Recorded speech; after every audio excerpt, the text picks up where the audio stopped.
Од општина Карпош информираа дека денеска од 17 до 19:30 часот во Синеплекс ќе се одржи работилница каде представници од Асоциацијата на советници за развој на кариера со своите стручни совети ќе се обидат да помогнат при изборот на средно образование.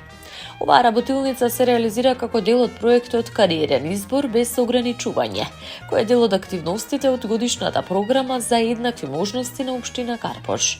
На средбата ќе се разговара за актуелни теми какви што се родовите стереотипи кои влијаат врз изборот на образование, како и за начинот на кој родителите можат да им помогнат на своите деца да го изберат својот пат без притисок. Поддржете ги своите деца да ја донесат вистинската одлука, слободно, информирано и без родови ограничувања, порачаа од општина Карпош. Оттаму посочија дека настанот е отворен за јавноста и присуството не мора претходно да биде најавено. Сепак напоменаа дека бројот на местата во салата е ограничен.